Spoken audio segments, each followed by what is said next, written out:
She was still wearing black. Her father had been buried just 3 hours ago. She hadn't eaten. She hadn't cried yet, not really. The grief was still somewhere underneath everything, waiting.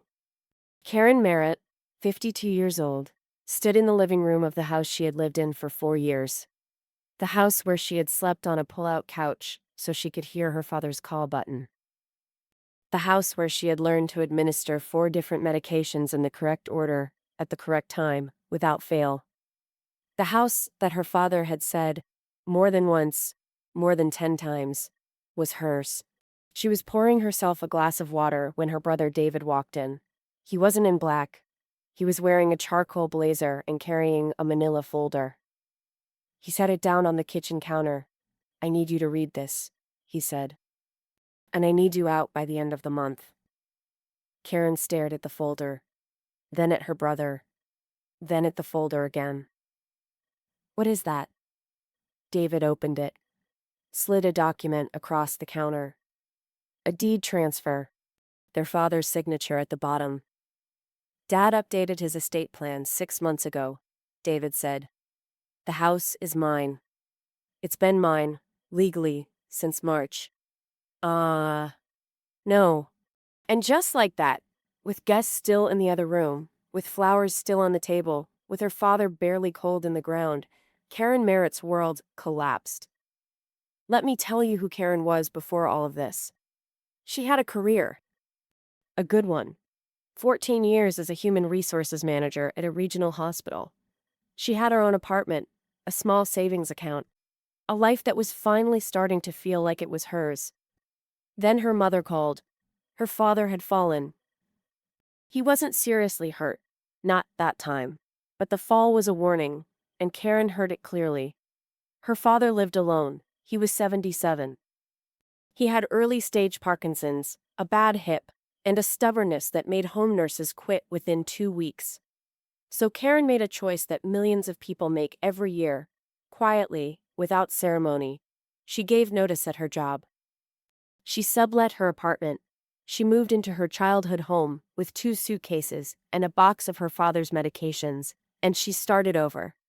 What followed was 4 years of 3 a.m. bathroom trips, weekly doctor visits, insurance disputes that took hours on hold, cooking meals her father could still swallow when his swallowing became difficult, managing the home health aides who came and went, paying for some of his medical supplies out of her own savings when insurance wouldn't cover them.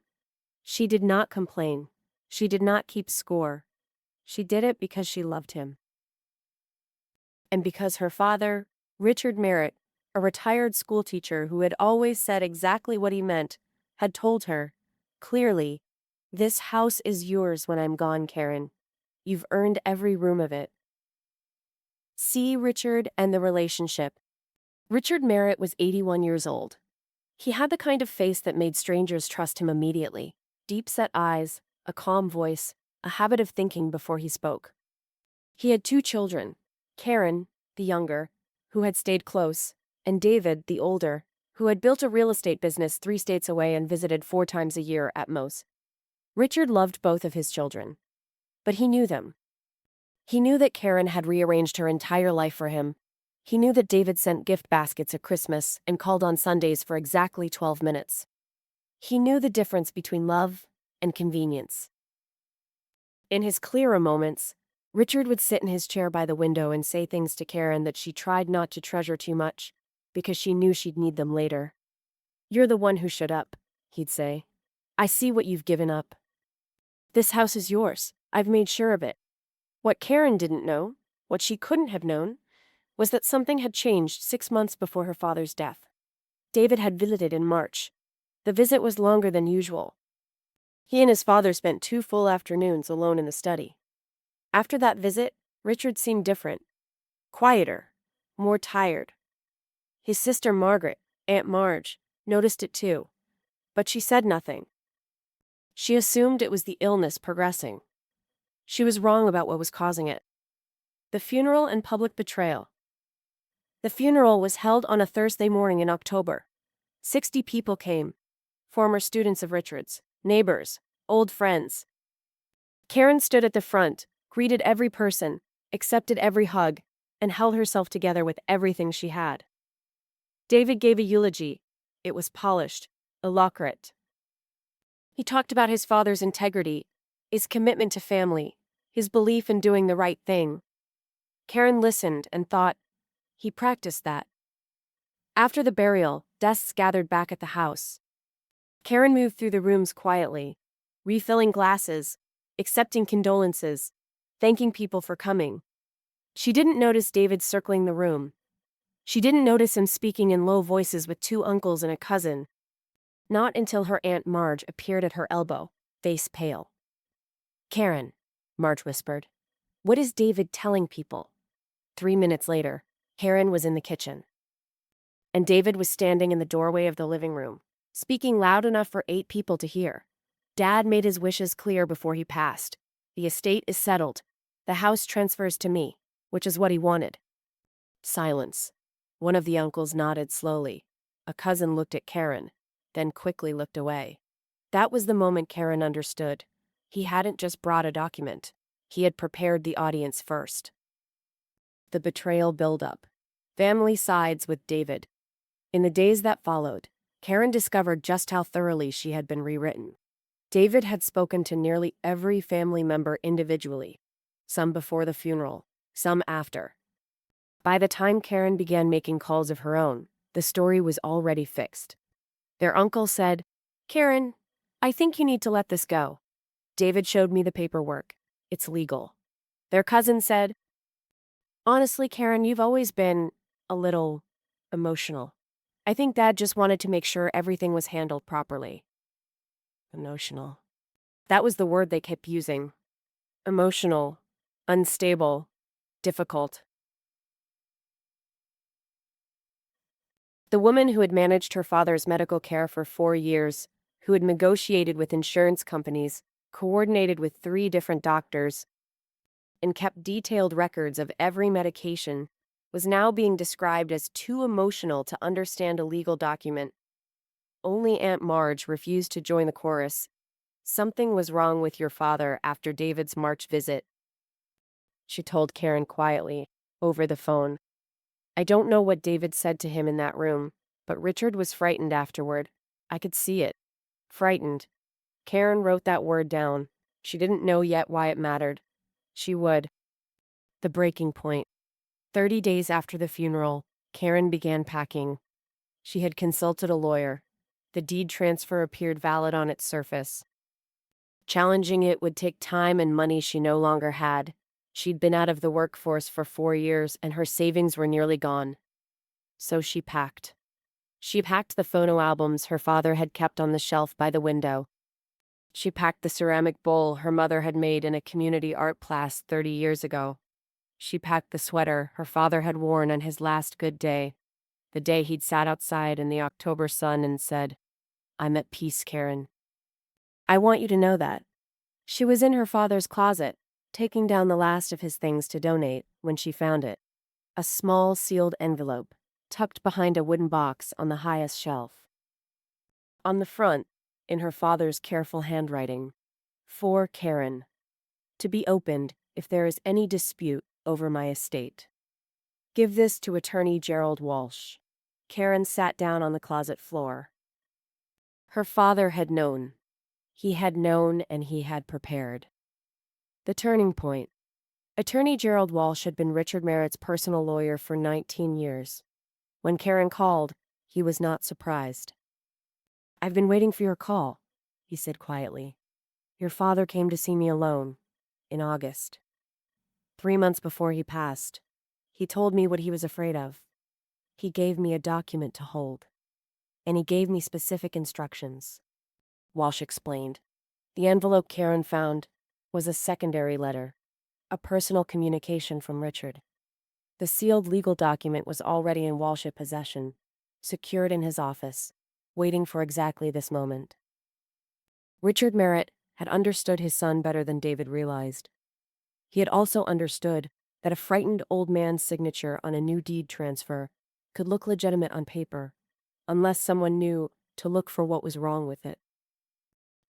Walsh filed a formal challenge to the deed transfer within the week. The hearing was scheduled for 6 weeks later. David was notified. Karen said he laughed when he got the paperwork. Told his lawyer it was a desperation move, that it would be dismissed. He had never considered that his father might have been smarter than him. The courtroom. Truth exposed. The courtroom was quiet on the morning of the hearing. David arrived with 2 attorneys. He wore his best suit. He carried himself the way he always did, like a man who had already decided how things would go. Karen arrived with Gerald Walsh and Aunt Marge, who had agreed to provide a sworn statement about Richard's state after David's March visit. David's attorneys presented the deed transfer. They walked through the timeline. They emphasized that Richard had signed willingly, that he was of sound mind. Walsh waited. When it was his turn, he stood up and requested permission to present a sealed document submitted to his firm in August, predating the contested deed transfer by the deceased, Richard Merritt. The judge approved. Walsh unsealed the envelope.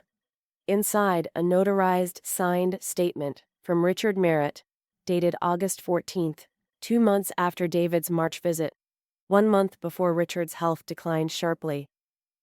Walsh read it aloud. I, Richard James Merritt, am of sound mind on this date. I write this because I am afraid. My son David has been pressuring me to sign documents transferring property to him. I have resisted, but I am concerned he will find a way. If any new legal documents bearing my signature appear after my death, particularly regarding the family home, I ask that they be investigated thoroughly. The house belongs to Karen. She has earned it. This is my true wish. Signed, Richard James Merritt. The courtroom went very quiet. Karen looked at her brother. For the first time in her memory, David Merritt had nothing to say. Justice. The judge did not rule immediately, but the investigation that followed was thorough. Handwriting analysts were brought in to examine the deed transfer. What they found was subtle but significant. The signature on the March document showed signs of tremor and hesitation, inconsistent with Richard's earlier signatures, and consistent with someone signing under duress, or signing something they did not fully understand in that moment. The notary on the document was located.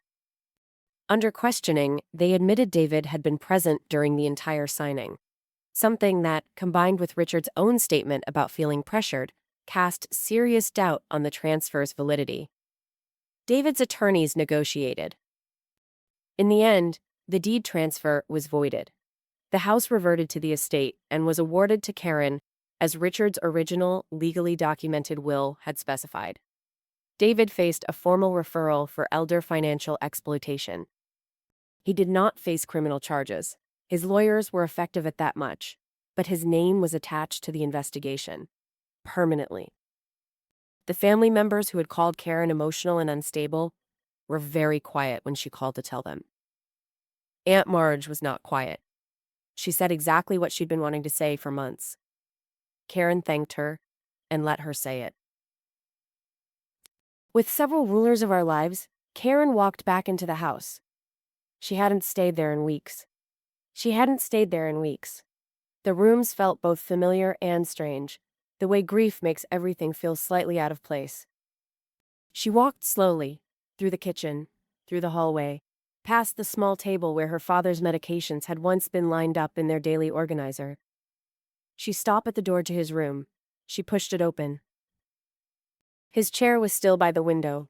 The sunlight was coming through at the same angle it always had, in the late afternoon, that specific October light that he had loved. Karen sat down in his chair. She sat there for a long time.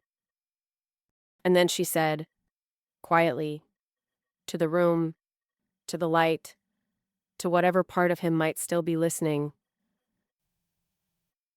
Dad, they tried to erase what I gave you.